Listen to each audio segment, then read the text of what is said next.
여러분, 우리는 지금 그 사도행전을 나누고 있습니다. 우리가 사도행전을 나누기 전에 요한복음을 나누었잖아요. 그때 예수님에 대해서 우리가 함께 나누었습니다. 그 예수님이 이루신 그 7가지 표적, 또 예수님이 말씀하신 에고, 에이미, 또 예수님의 십자가 사건. 제 개인적으로 그때 제가 얼마나 좋았는지 모릅니다. 그 주님의 사랑이 좋고, 그 주님의 은혜가 그렇게 좋고, 그분의 십자가가 그렇게 좋고, 참 많은 그 은혜를 받았습니다. 이제 우리가 사도행전을 나누잖아요. 사도행전에서는 성령님에 대해서 이야기를 나눕니다. 혹시 이럴 수도 있다고 봐요. 나는 성령님에 대해서 잘 알지도 못하고 성령님에 대해 별로 관심도 없고, 그런데 성령님에 대해서 이야기를 하니 예수님의 사랑, 그분의 은혜, 그런 것 좀 해주지, 그럴 수 있다고 봅니다. 이런 요한복음을 나눌 때에는 그때 맞는 하나님의 뜻과 또 인도하심이 있는 거죠. 그러면 그때 그 말씀을 그대로 붙들고 그 말씀대로 되기를 원하는 겁니다. 그러면 요한복음에 나타난 하나님의 은혜와 역사가 우리의 삶에 나타나는 거예요. 사도행전을 할 때도 마찬가지라고 보는데, 사도행전을 하게 된 것에 하나님의 큰 뜻이 있었습니다. 그러면 여기에 하나님의 큰 뜻이 있는 줄로 믿고 우리가 그 말씀을 그대로 붙들고 그냥 그 말씀대로 되기를 원하면 되는 겁니다. 그러면 사도행전의 역사가 우리의 삶에 나타나게 되는 것입니다. 그런 마음으로 우리가 사도행전을 나누었으면 합니다. 이런 오순절 성령이 임하고 난 이후에 놀라운 일들이 일어납니다. 신앙은 우리의 힘에 있지 않아요. 우리에게는 하나님의 힘, 하나님의 능력이 필요합니다. 이런 성령을 받고 난 이후에 제자들을 보세요. 이전의 제자들이 아니에요. 이전에는 예수님을 따라다니면서도 늘 넘어지고 실패했던 그들입니다. 그런데 성령을 받고 난 이후에는 전혀 새 사람이 된 거예요. 그들 자신들만 바뀐 것이 아닙니다. 그들은 그때부터 사람들을 변화시키기 시작을 해요. 그들을 통해서 날 때부터 안전뱅이 된 사람이 일어서게 되는 거죠. 사람을 일으키는 거예요. 인생이 주저앉아 있는 사람, 낙심과 좌절과 절망 가운데 있는 사람, 그들을 일으키는 거예요. 자신도 못 일으키던 사람들이 그들을 일으키는 거예요.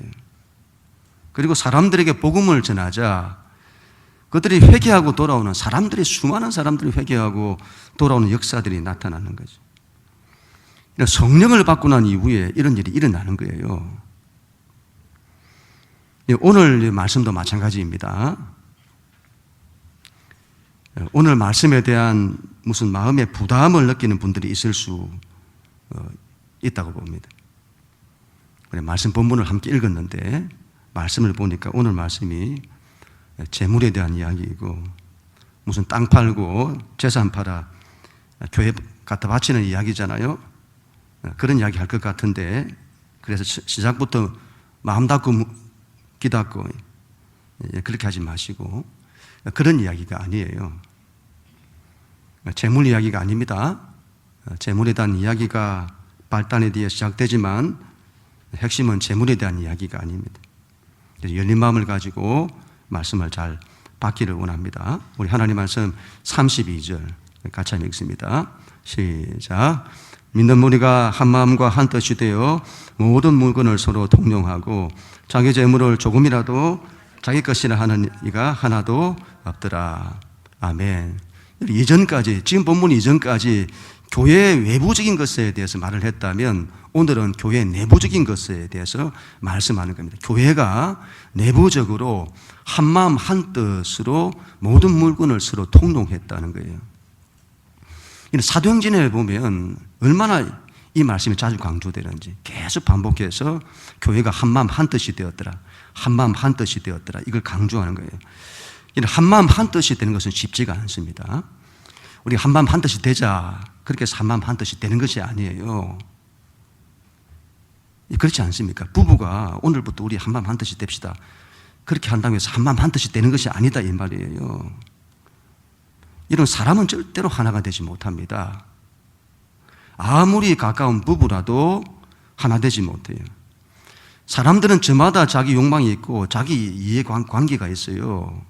그래서 자기 욕망을 따라 자기 이익을 따라서 행하는 사람들에게 하나가 된다는 것은 있을 수 없는 겁니다. 이들이 이러면 한마음 한뜻이 된 이유는 다른 데 있지 않아요. 바로 앞절에 우리가 지난주에 보았던 마지막 절에 바로 앞절에 그 답이 있다고 보는데 31절 우리 같이 한번 읽습니다. 31절 시작. 빌기를 다함에 모인 곳이 진동하더니 무리가 다 성령이 충만하여 담대히 하나님의 말씀을 전하니라. 아멘. 여러분 이 모든 것은 성령으로 말미암아 되는 거예요. 한마음 한뜻이 된 것은 다른 것이 아닙니다. 성령의 충만을 받아서 그렇게 된 거예요.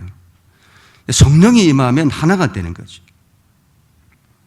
성령이 임하면 가정이 하나가 되는 겁니다. 성령이 임하면 공동체가 하나가 되는 거예요. 이런 갈등이 왜 일어나죠? 마음이 나누어지기 때문에 일어나는 거죠.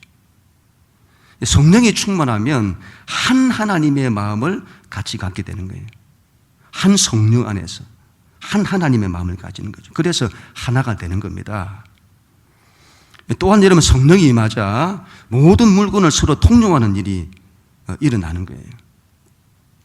오늘 말씀은 땅 팔고 재산 팔고 그걸 교회에 드려야 한다는 그런 말씀이 아니에요. 그게 핵심이 있는 것이 아닙니다. 성령이 임하면 대체 무슨 일이 일어나는지를 말씀하는 거예요. 서로 유무상통하게 된다.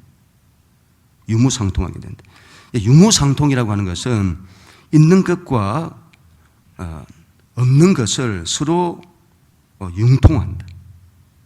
상대방에는 없고 자기에게는 있는 것을 서로 주고받는다는 그런 뜻이에요. 그러니까 서로 나누는 거죠.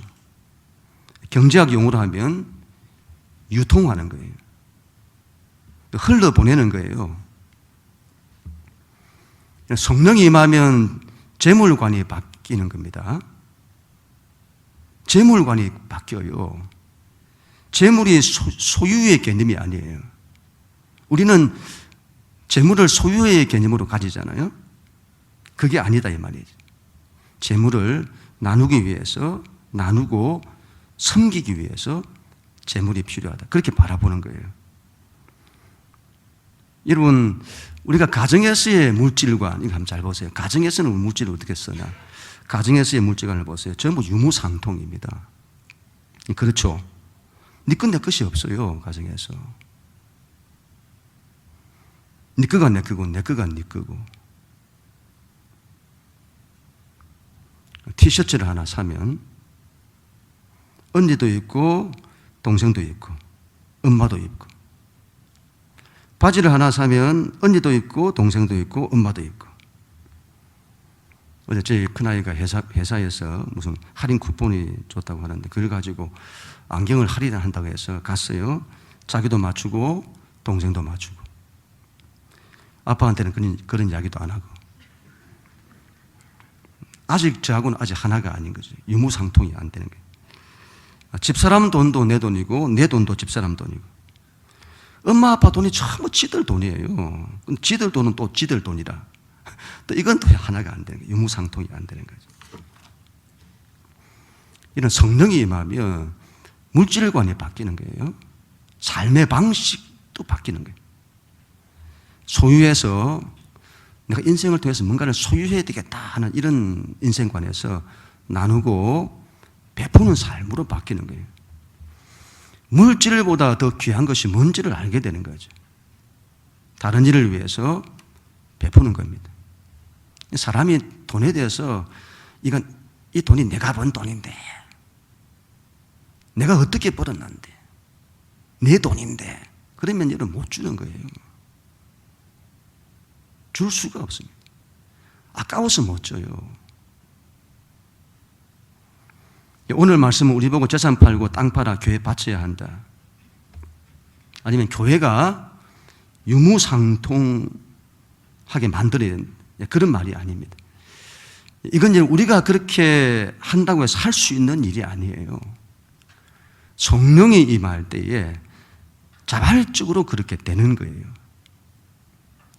이걸 여러분 인위적으로 이런 걸 여러분 성령을 통한 자발적으로 일어난 게 아니라 인위적으로 만든 사람이 있잖아요. 그래서 부의 분배, 부의 평등, 사유재산을 인정하지 않고 공동으로 분배하는 그게 여러분 사회주의, 공산주의잖아요. 얼마나 이상적인 이데올로기인지 몰라요. 그런데 여러분 그게 안 된다는 걸 말하는 겁니다. 역사가 그걸 증명하잖아요. 그거 안 되는 겁니다. 여러분 이걸 인위적으로 정치 이데올로기로 쓰면 정말 괴물이 만들어져요. 큰 폭력을 만들게 됩니다. 마르크스가 몰랐던 거죠. 이게 사람이 만들어낼 수 있는 것이 아니라는 것을 몰랐던 거예요. 이건 지금 하나님이 없으면 이건 가능하지 않는 겁니다. 이건 성령 안에서만 가능한 거예요. 그 자발적으로 일어나는 거예요. 기독교는 돈을 터부시하지 않습니다. 돈 자체를 부정적으로 보고 버려야 한다거나 아무것도 가지지 않는 무소유 이런 걸 말하지 않아요.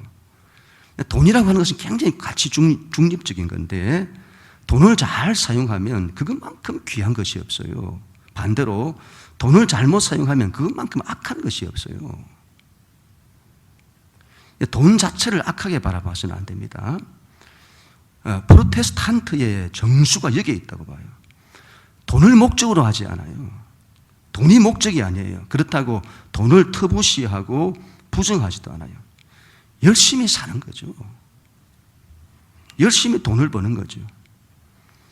내가 소유하기 위해서, 내가 잘 먹고 잘 살기 위해서 그렇게 하는 것이 아니에요. 열심히 해서 벌고 나누고 베풀며 살기 위해서인 겁니다. 돈은 여러분 흘려보내는 거예요. 이걸 아는 사람들 흘려보내요. 소유하는 것이 아니라 흘려보내는 거예요. 하나님께서 얼마나 기뻐하실까요? 그런 사람에게 당연히 복을 주시는 겁니다. 복을 받기 위해서 그렇게 해서는 안 됩니다. 그러나 그렇게 살면 이건 틀림없이 복이 되는 겁니다. 그건 당연한 겁니다. 입장 바꾸놓고 우리 가정에서 자녀가 그렇게 산다 할 때 얼마나 부모 입장에서 그 자녀가 복될까요? 설령 복을 주시지 않는다 하더라도 그렇게 사는 겁니다. 그게 귀한 거죠. 자녀들을 키울 때에도 자기만을 위해 살지 않게 해야 합니다. 평생 자기 한 사람 잘 먹고 잘 살고 아니면 자기 가정 하나 잘 먹고 잘 사는 신앙은 반드시 그걸 넘어서야 합니다. 유통하는 사람이 되게 해야 합니다. 자기를 통해 복이 흘러가는 그런 사람 되게 해야 하는 거죠. 흘려보내는 사람이 되는 거예요. 흘려보내는 사람. 돈도 흘려보내고 재능도 흘려보내고 그런 사람 되게 해야 합니다. 본인도 그런 사람이 되고 자녀들도 그런 사람 되게 하고 이걸 위해서 기도해야 하는 거예요. 하나님 흘려보내는 사람 되게 해주세요. 우리 자녀들이 나누고 베풀고 섬기는 사람 되게 해주세요. 근데 여러분 자신이 안 그런데 자녀들을 위해서 그렇게 되라고 한다? 절대로 안 듣습니다. 말에 힘이 없어요. 통하지도 않고. 본인이 그래야 합니다. 성령이 임하면 그렇게 세계관이 바뀌고 인생관이 바뀌고 물질관이 바뀌는 거예요. 이런 성령의 충만으로 한마음 한뜻이 되어야 합니다. 성령의 충만으로 유무상통하는 사람이 되어야 합니다. 유통하는 사람, 흘려보내는 사람, 나누고 베푸는 사람이 되어야 합니다. 그럼 우리 모두가 다 될 수 있기를 축복합니다.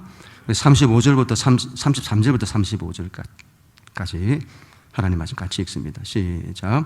사도들이 큰 권능으로 주 예수의 부활을 증언하니 우리가 큰 은혜를 받아 그 중에 한 가난한 사람이 없으니 이는 밭과 집 있는 자는 팔아 그 판 것의 값을 가져다가 사도들의 발 앞에 두매 그들이 각 사람의 필요를 따라 나누어 줌이라. 아멘. 이런 성령 충만으로 유무상통하게 되었다고 했는데 좀 더 구체적인 내용을 이렇게 말씀을 합니다. 사도들이 여러분 큰 권능으로 주 예수를 전했다고 해요. 큰 권능으로.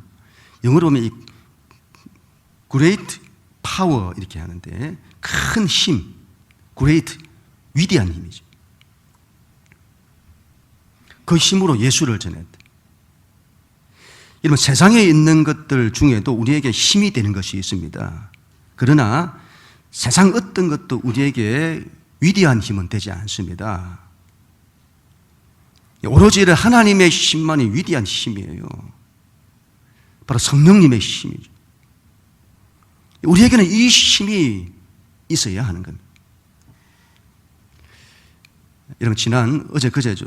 제가 금요일 날 선교 캠프를 다녀왔는데 우리 김용호 집사님은 2박 3일 동안 다녀오셨어요. 한 분 선교사님이 이런 말씀을 하셨습니다. 이전에 옛날에 청년들은 주로 무슨 문제로 죄를 지었나? 그때 청년들의 가장 큰 문제가 음란이었다고 해요. 음란으로 죄를 짓는 거예요.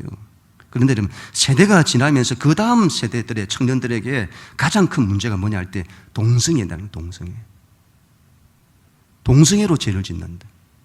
그런데 요즘 청년들에게는 이게 가장 큰 문제는 마약과 자살이라고 하더군요. 이런 마약이 얼마나 퍼져 있는지. 마약과 자살의 죄를 짓는다. 그런 죄에 빠져 있는 청년들. 어떤 것으로도 청년들이 변하지 않는다는 거예요. 은혜를 받고 이제 받기로 결심한다? 3일을 못 넘긴다는 거예요. 3일을. 작심삼일. 그 어떤 것으로 안 된다. 그 선교사님의 말씀이 성령을 받게 해야 된다는 거예요. 그래야 바뀐다. 그들을 비난시킬 힘이 필요하잖아요. 성령의 권능이 아니고는 안 바뀐다는 거예요. 성령을 받게 해야 한다. 그러면 바뀐다. 성령을 받아야 합니다. 이건 하나님의 힘이에요. 위대한 힘.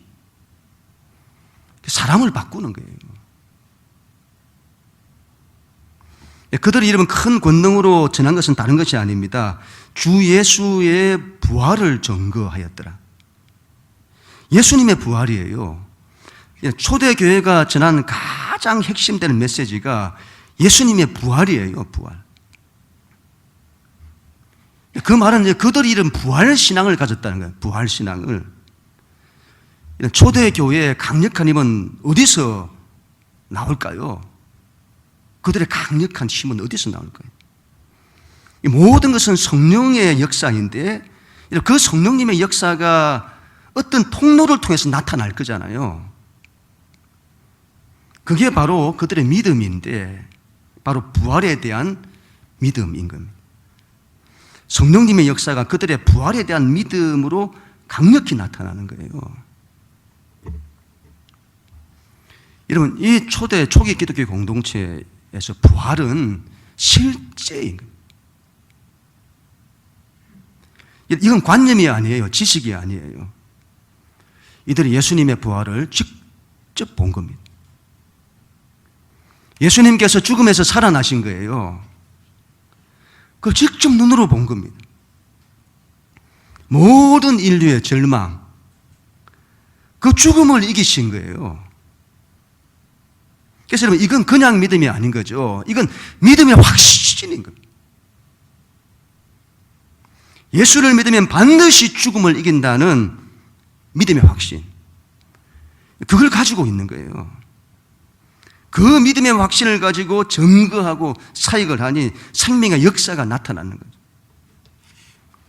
우리에게도 이러한 믿음이 있어야 합니다. 이런 부활이 실제여야 합니다. 신앙은 언제나 실제여야 한다. 신앙이 이런 관념이 되면 안 됩니다. 우리의 신앙이 지식이고 관념적인 것이 되면 안 돼. 우리가 거기에 너무도 익숙해져 있는 거예요. 초대교회 때에 이단이, 영지주의 이단이 있었는데 그들의 신앙이 지식이고 관념인 겁니다. 신앙은 지식적으로 알고 명상으로 알고 그래서 지적으로 어떤 경제에 이르고 깊어지고 높아지고 지식이에요, 지식. 서양 철학이 이러면 이 길을 걸어가잖아요. 철학자 베이컨이 말했다고 하잖아요. 아는 것이 힘이다. 아는 것이 힘이다. 굉장히 큰 통찰이죠. 아는 것이 힘이라는 것을 어떻게 알았을까요? 그 이전에는 하나님이 힘이었던 겁니다. 그런데 이후로는 인간이 아는 것이 힘이다. 그리고는 안다는 것을 지식적인 알무로 바꾼 거예요. 그래서 지금 세상을 보세요. 많이 아는 사람, 깊이 아는 사람, 그런 전문가가 인정받는 시대잖아요. 근데 여러분, 이 히브리인들에게 아는 것은 지식으로 아는 걸 말하지 않습니다. 언제나 히브리인들에게 알미란 단순한 지식이 아니라 나와 너와의 관계입니다. 하나님을 아는 것이 지식적으로 아는 것이 아니라 관계적으로, 인격적으로 아는 거예요. 인격적인 교제는 대상이 반드시 살아있을 때만 가능한 거예요. 하나님이 살아계시다. 그 하나님의 살아계심을 가지고 있어야 하는 겁니다. 우리의 신앙이 힘은 거기서 나오는 거예요. 우리의 신앙이 관념이면 신앙이 힘이 없어요.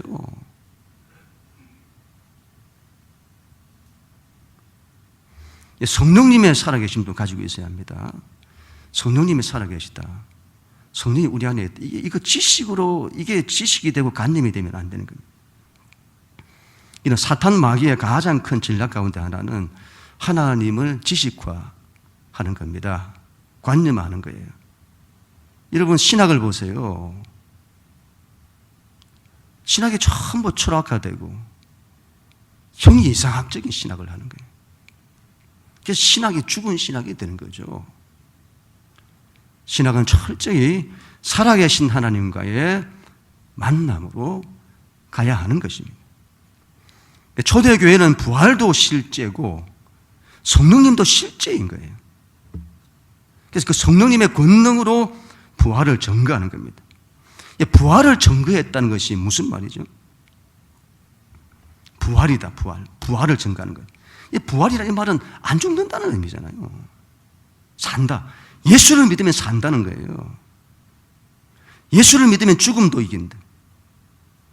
예수 안에서 모든 것이 다 사는 거예요.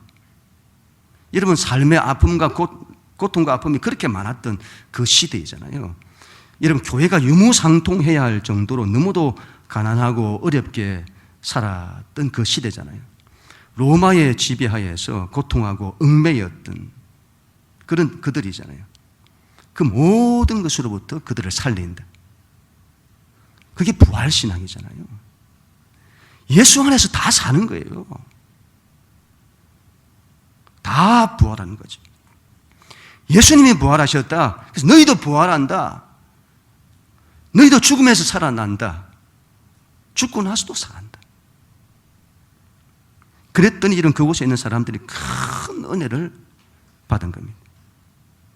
여러분, 그냥 은혜를 받았다고 말하지 않아요. 큰 은혜를 받았더라. 신앙은 은혜 받는 겁니다. 초대교회가 유무상통한 것은 다른 것이 아니에요. 큰 은혜를 받으니 그 모든 것이 저절로 이루어지는 거예요. 누가 강요한 것이 아닙니다. 이건 강요해서 되는 것 아니에요. 은혜를 받으면 되는 것입니다. 여러분, 잘 보세요. 교회 안에 있는 여러 문제가 어떻게 해결이 되죠? 교회 안에 이런 문제, 가난의 문제 같은 이런 문제, 물질적인 이런 문제들, 이 어떻게 해결되죠? 영적인 은혜를 받을 때.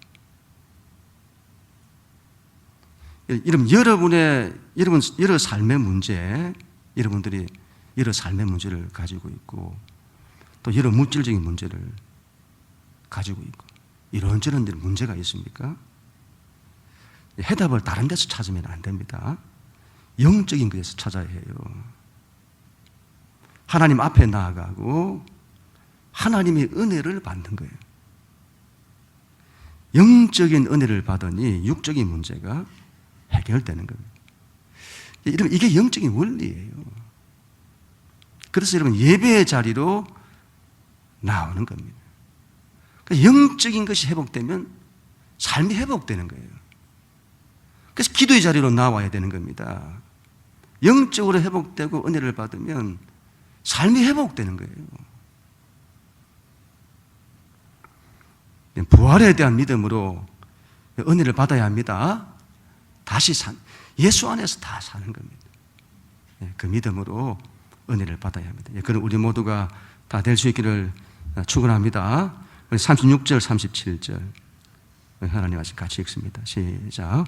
구브로에서 난 레위족 사람이 있으니 이름은 요셉이라. 사도들이 일컬어 바나바라, 번역하면 위로의 아들이라 하니 그가 밭이 있음에 팔아 그 값을 가지고 사도들의 발 앞에 두니라. 아멘. 이런 사도행전 4장은 오늘 말씀의 마지막에 한 사람을 소개를 합니다. 바나바라고 하는 사람인데 왜 이 사람을 소개하지? 굳이 안 해도 될 것 같은데 소개를 하는 거예요. 거기에 하나님의 큰 뜻이 있다고 봅니다. 이 사람의, 바나바라는 이 사람의 본래 이름은 따로 있어요. 요셉이라는 사람. 요셉. 구브로 섬 출신이고, 지중해 구브로 섬 출신이고 레위 족속인데 이름은 요셉이다. 그런데 사도들이 그 사람의 이름을 바나바라고 바꿔 부른 거예요. 예수님께서 제자들의 이름을 바꾸시잖아요. 베드로의 본래 이름이 시몬이었는데, 근데 예수님께서 너는 장차 게바가 될 거다 그렇게 바꾸시잖아요. 너는 앞으로 반석이 될 거다. 내가 너의 반석 위에 내 교회를 세울 거다. 너는 앞으로 교회를 세우는 초석이 될 거다. 그래서 베드로라고 부르신 겁니다. 이 요셉이라는 사람은 사도들이 그 이름을 바꿔 부른 거예요. 그 이름의 뜻이 뭐냐 하면 바나바, 위로의 아들이다 이런 뜻이에요. 사도들이 보니까 이 사람이 특별한 거예요.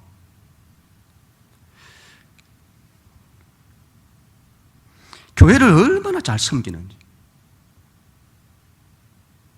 바나바가 이러면 이때 자기 밭을 팔아가지고 교회 바친 이걸로 이름 난 것이 아니에요. 이 사람은 이전부터 교회를 그렇게 잘 섬긴 거예요. 바나바를 통해서 사람들이 너무도 많은 위로를 받은 거예요. 그 이름을 그렇게 바꿔 부른 거죠. 또한 여러분 특별히 이제 앞으로 나오게 될 바울이라는 사람과의 관계 때문이라고도 봅니다.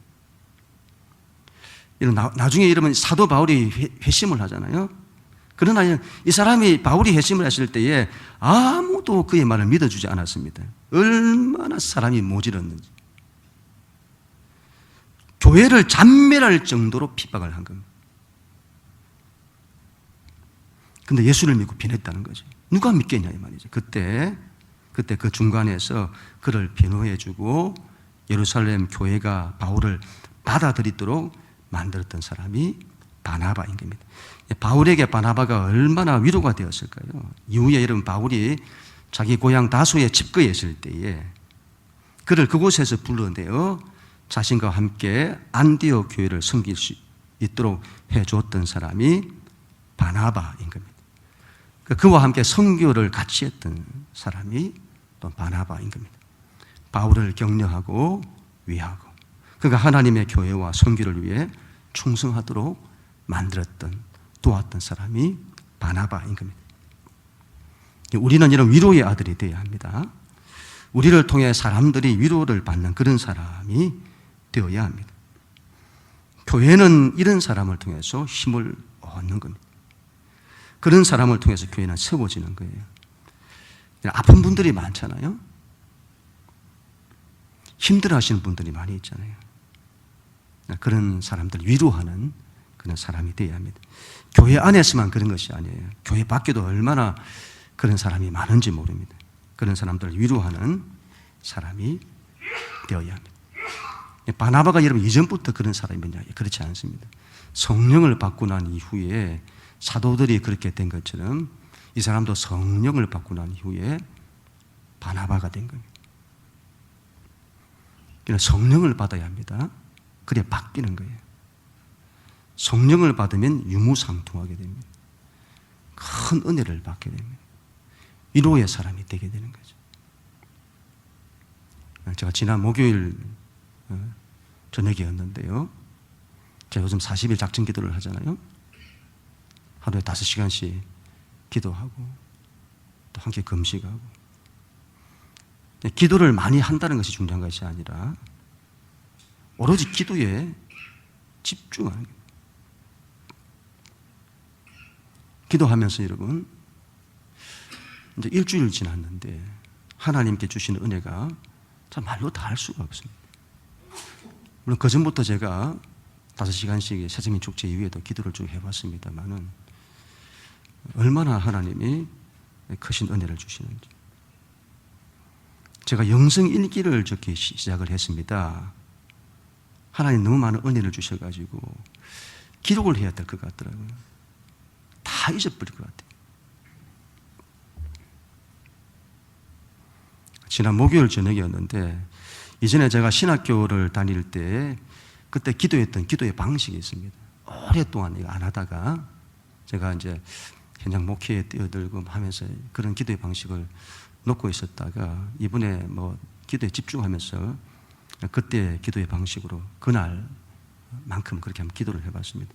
그걸 렉시오 디비나 이렇게 말하는데, 말씀 묵상 기도입니다. 기도의 한 방식인 겁니다. 성령님은 여러분 2000년의 시간적인 갭을 뛰어넘으시잖아요. 제가 여러분 2000년 전에 하나님 말씀을 붙들고 2000년 전에 그 역사의 현장으로 기도수고에서 가는 겁니다. 그곳에서 예수님을 만나는 거예요. 사도행전 1장에 나타난 예수님 부활하시고 성천하시기 전에 제자들을 만나신 그때로 가게 되었습니다. 많은 사람들이 예수님 앞에 모여 있었습니다. 제가 주님을 불렀습니다. 정말 오래간만에 예수님을 그렇게 목 놓아 불렀습니다. 지금까지는 하나님 아버지 이렇게 불렀는데 정말 오래간만에 예수님을 목 놓아 불렀습니다. 늘 나를 사랑해 주셨던 우리 예수님이시고, 주님 앞에 나갈 때마다 나를 인정해 주셨던 우리 예수님이셨습니다. 그 예수님을 큰 소리로 부른 거예요. 정말 제가 두 손을 들고 얼마나 큰 소리로. 그 많은 사람들 중에 예수님께 내 소리가 들리도록 불렀습니다. 예수님, 제가 여기 있습니다. 그런데 주님이 이제 말씀하신 듯 했습니다. 주님도 큰 소리로, 그래 양식아. 그리고는 제가 예수님 앞에서 회개가 시작이 되었습니다. 갑자기 회개가 터져 나온 거예요. 회개가.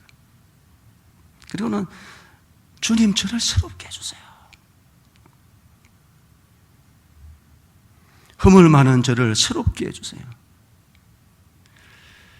주님, 저에게 교회를 맡겨주셨는데 주님은 제가 이것밖에 못하고 있습니다. 주님, 회개합니다.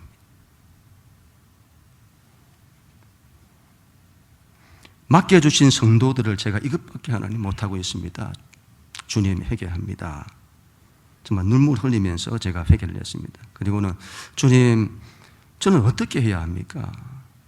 좀 저에게는 힘이 없습니다. 제가 어떻게 해야 될까요?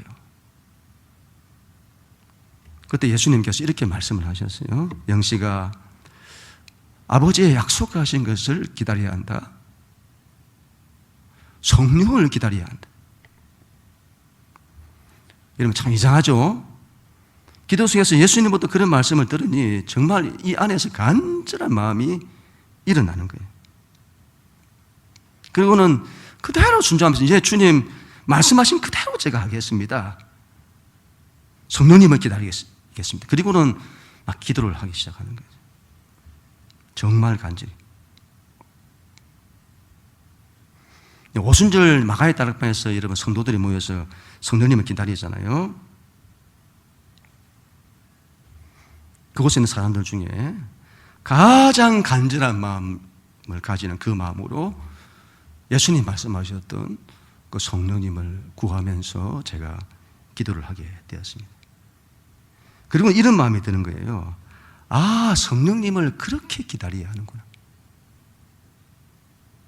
그냥 맹숭맹숭 기다리는 게 아니라 그 간절함으로 기다려야 하는구나. 그렇게 성령을 받아야 하는구나. 아, 그래야 되는구나. 이런 마음이 들게 되었습니다. 여러분들에게 제가 하고 싶은 이야기가 참 많아요.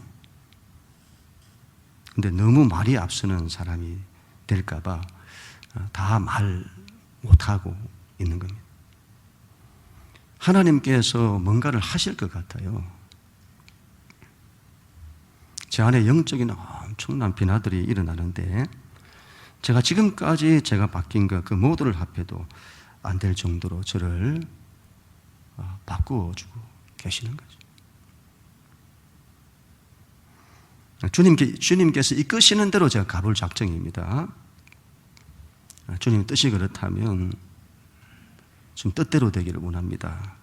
그런 마음으로 기도하고 있습니다. 이런 성령을 받아야 합니다.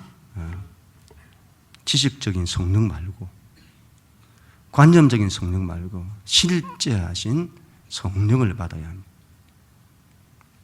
그러면 여러분, 우리 인생이 내가 뭔가를 되게 하는, 이 되는 것이 아니라 되어지는 거예요. 성령을 받으면 여러분, 내가 바꾸는 것이 아니라 바뀌는 거예요. 내가 일어서는 것이 아니라 일어서게 되는 거예요.